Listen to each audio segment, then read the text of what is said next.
안녕하세요. 자, 지난 몇 년간 암호화폐 세계의 주인공은 당연히 비트코인이었잖아요. 근데 만약에 그 스포트라이트가 곧 다른 곳으로 완전히 옮겨간다면 어떨까요? 지금 금융의 미래를 두고 정말 거대한 보이지 않는 주도권 싸움이 시작되고 있습니다. 2026년 주인공은 비트코인이 아닐 것이다. 와, 이거 꽤 도발적인 예측이죠? 이게 그냥 가격이 오를 거다 이런 차원의 얘기가 아니라 아예 암호화폐 세계의 권력 지도가 바뀔 거라는 그런 선언이거든요. 과연 이 예측 뒤에 어떤 근거가 숨어 있는지 지금부터 하나씩 제대로 파헤쳐 보겠습니다. 자, 오늘 우리가 함께 따라가 볼 이야기의 순서인데요. 먼저 비트코인하고 이더리움, 이 둘이 근본적으로 뭐가 다른지부터 알아볼 거고요. 그리고 왜 하필 2026년이 거대한 전환점이 될 수 있는지, 또 왜 그 똑똑한 월스트리트와 빅테크마저 이더리움을 주목할 수밖에 없는지 차근차근 따라가 보겠습니다. 네, 지금까지의 암호화폐 시장을 우리가 한편의 연극이라고 본다면 디지털 금인 비트코인을 중심으로 한 1막이 이제 거의 끝났다고 볼 수 있어요. 그리고 이제 2막이 오르고 있습니다. 2막의 주인공은 바로 가치를 스스로 생산하는 새로운 개념의 플랫폼 이더리움입니다. 판이 바뀌고 있는 거죠. 우리가 보통 비트코인이랑 이더리움을 그냥 비슷한 암호화폐 이렇게 생각하기 쉽잖아요. 근데 사실 이 둘의 태생부터 철학까지 완전히 다릅니다. 이 차이를 이해하는 게 오늘 이야기의 핵심 열쇠라고 할 수 있어요. 딱 이렇게 생각하면 쉬워요. 하나는 금고, 다른 하나는 공장. 이거 정말 기가 막힌 비유죠. 비트코인은 가치를 안전하게 보관하는 디지털 금고 같은 거예요.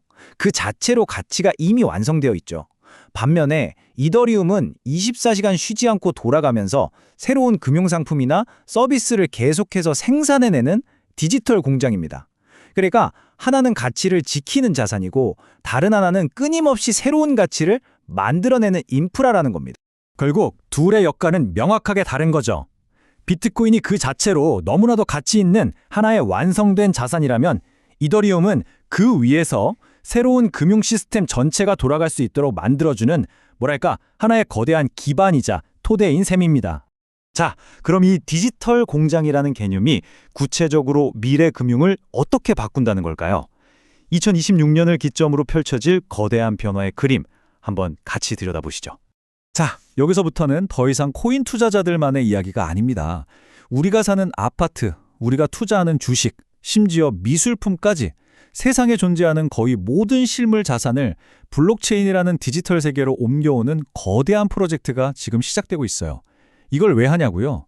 생각해보세요. 수천억짜리 빌딩을 수백만 개의 디지털 조각으로 나눠서 우리가 커피 한 잔 값으로도 투자할 수 있게 되고요. 복잡한 거래 절차는 확 줄여서 효율성은 어마어마하게 높아지거든요. 이 거대한 전환은 크게 두 단계를 거치게 될 텐데요. 첫 번째는 방금 말씀드린 것처럼 부동산이나 주식 같은 실제 자산들이 토큰이라는 디지털 조각으로 바뀌는 거고요. 그리고 그 다음에 진짜 중요합니다. 바로 월스트리트의 거대 금융사들이 이 새로운 디지털 고속도로, 즉 이더리움 위에서 본격적으로 사업을 시작하게 되는 거죠. 이게 그냥 뜬구름 잡는 먼 미래의 상상 같으신가요? 천만에요. 이미 세계 금융의 심장부, 월스트리트의 가장 상징적인 기업 중 하나가 이더리움에 사실상 베팅을 했습니다. 이들의 움직임은 시장 전체에 보내는 아주 강력한 신호라고 볼 수 있습니다. 자, 이들의 선택을 이해하려면 먼저 갈라파고스화라는 개념을 알아야 해요. 이게 뭐냐면 아무리 기술이 뛰어나도 자기만의 섬에 갇혀서 고립되면 결국 도태된다는 뜻입니다. 이건 모든 거대 기업이 가장 두려워하는 함정이죠. 그래서 세계 최대 은행주 하나인 JP모건이 결단을 내립니다. 자신들만의 완벽한 섬에 머무는 고립 대신에 전 세계와 통하는 연결의 길을 택하기로 한 거죠. 이게 왜 그렇게 놀라운 결정이냐면요. JP모건은 이미 오닉스라고 하는 자기들만의 엄청난 자체 블록체인을 가지고 있었거든요. 그런데도 자신들의 금융상품, 그러니까 머니마켓 펀드를 디지털 토큰으로 만들어서 전 세계 투자자들에게 팔려면 자기들만 쓰는 좁은 길이 아니라 모두가 함께 쓰는 공용 고속도로가 필요하다는 걸 깨달은 겁니다. 그리고 그들이 선택한 고속도로가 바로 이더리움이었던 거죠. 이건 이더리움이 이제 단순한 코인이 아니라 미래 금융을 위한 공공 인프라로 인정받고 있다는 가장 강력한 증거 중 하나입니다. 자, 이쯤에서 아마 이런 질문이 딱 떠오르실 겁니다. 잠깐만요. 기술력만 보면 구글이나 아마존이 훨씬 뛰어난 거 아니에요? 그냥 걔네가 더 좋은 블록체인 만들면 끝나는 거 아닌가?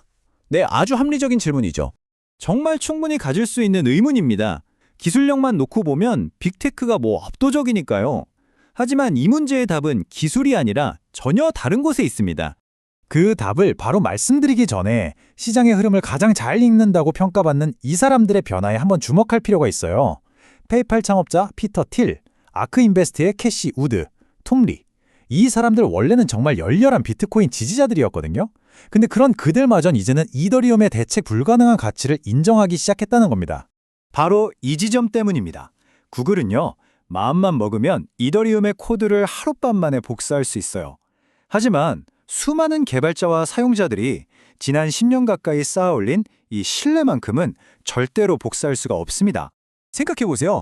빅테크의 힘은 모든 걸 통제할 수 있는 강력한 중앙 서버에서 나오잖아요. 반면에 이더리움의 힘은 그 누구도 독점적으로 통제할 수 없다는 탈중앙화된 믿음에서 나옵니다.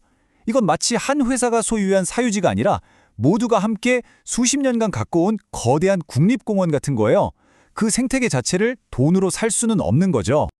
자, 그럼 이제 이 모든 조각들을 모아서 최종 결론을 한번 내려보겠습니다.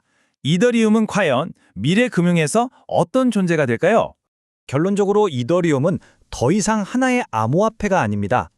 전 세계의 모든 디지털 자산이 거래되고 정산되는 가장 기본적인 토대, 우리가 쓰는 인터넷으로 치면 TCP, DCP 같은 핵심 프로토콜, 바로 그런 존재가 되어가고 있는 겁니다.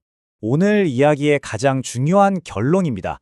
이제 우리는 이더리움을 단순히 가격이 오르내리는 투기적 자산이 아니라 인터넷처럼 우리 생활에 없어서는 안 될 필수적이고 중립적인 공공인프라로 바라봐야 한다는 겁니다. 왜냐하면 미래의 금융 시스템이라는 거대한 도시가 바로 이 이더리움이라는 땅 위에 세워지고 있기 때문입니다.